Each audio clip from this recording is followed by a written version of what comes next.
I was working on my next training, but while working on that, I thought I would show you my process for removing something from a background. So in my coming video, I was going to show frame by frame animation in Procreate Dream. It was going to be Spider-Man from Enter the Spider-Verse jumping over this transfer truck, and there'll be two scenes. So in order to draw the frame by frame, I wanted the actual scene in the background to serve as visual interest and to give him something to jump off of. So I'll briefly show that scene here so you'll know what I'm talking about. So I took a screenshot of that second scene and I need Spider-Man removed from that so that I can then draw the frame by frame animation on it. Normally go in and use the clone stamp tool, and I would go to the scene where I wanted to remove that, and I would hold Control and click the mouse, and that sets the point. And then you can see as I start dragging this across here, it takes the sample area and overlaps the area I want to remove.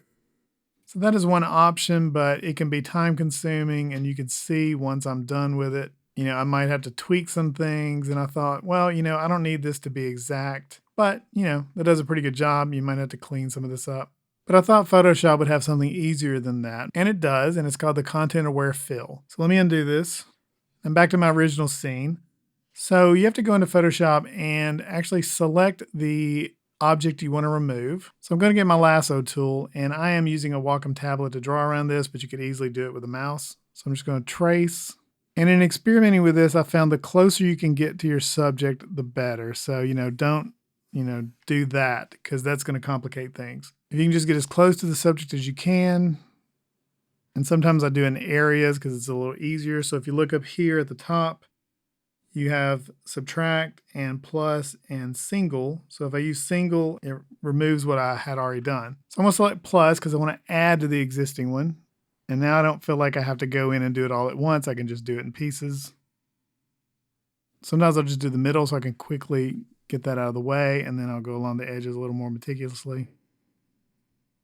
Okay, so I've got that outlined. Once you have that, you can right click and select Content Aware Fill.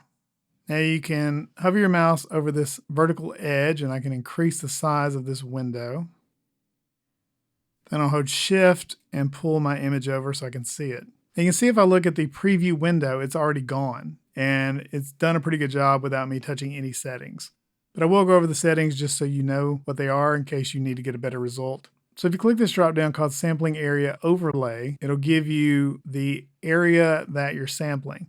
You can see that's in green. And that's just right around the edge of my selection. That was controlled by this next setting, which is Auto, Rectangle, or Custom, and I'll come back to that. But first, if you don't like the green, you can change that color here by clicking on that box. You can increase or decrease the opacity in case you need to see behind it. So if you go to Indicate, you can change from Sampling Area to Excluded Area, and it'll invert that mask. So I'm going to go back to the original. So if I hold Control and scroll my mouse wheel, I can zoom out of this and then hold Spacebar to drag it over. Now I'm going to close this tab and we'll look at the next tab. So this green area that it's sampling from is automatically generated. But if I hit rectangle, you can see if I hit Control and scroll out, you can see it's creating a rectangle for me. Or I can hit custom, and then it gives me this information that using the sampling brush tool will allow me to add to the area. So I'm starting from scratch. I don't have an area already created for me by Photoshop. So if I click OK and scroll in, you can see now I can color over this. And I'm defining the sample area. And if you look in the preview panel, you can see that that's changing based on the area I sample. Up here at the top left are the controls for this brush, and currently it's on add. So if I drag this, I'm adding to the sample area. If I click minus, I'm removing the sample area, and then I can change the size of the brush here.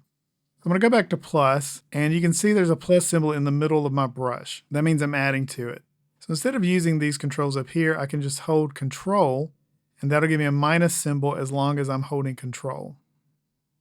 So I can toggle between add and subtract by using that keyboard shortcut. So I like this method because I think it gives you more control over what the final result will look like. So I found if you get closer to the object, the better the result looks, but that's going to vary from object to object. So I think in my preview that looks pretty good. And also over to the right, you can reset all this if you want to by clicking that button. Also, you can click on Sample All Layers, this checkbox here. I currently only have one layer, so that's not enabled for me, but that is an option there that you can play with. So I'm going to close this drop down. So the next settings are the fill settings, and under color adaptation, This allows Photoshop to use the contrast and brightness to better match your image. And I'll show you how this looks. So currently it's at default. If I select none, you can see how that affects the preview. If I select high, and then if I select very high, which to me is probably the best looking option for this piece of artwork. The next one, rotate adaptation. This allows for the content to be rotated for a better match. So I'll select low to see if that makes any changes. Medium, high, and full. There's also checkboxes for scale and mirror, and there's really no way for you to control this. It's just an option to use. This allows Photoshop to resize the content for a better match, which is especially important for patterns or things in perspective. So if I click that, you can see it doesn't have much of an effect on mine, probably because it's flat and there is no repeating texture. And mirror flips the content for a better match. That's having a little effect on mine, but not much. I'm gonna leave that off. And below we have the output settings. So this is once you finalize this, how Photoshop's gonna add it to your Photoshop file. If I select current layer, it's gonna remove Spider-Man and flatten all of it to one layer in my instance. If I select new layer, it'll add the new area it's added as a new layer, and Spider-Man will still be in the bottom layer. If I can show that to you now, if I hit OK, new layer, so now you can see it just filled in where he was. So I'm gonna do that.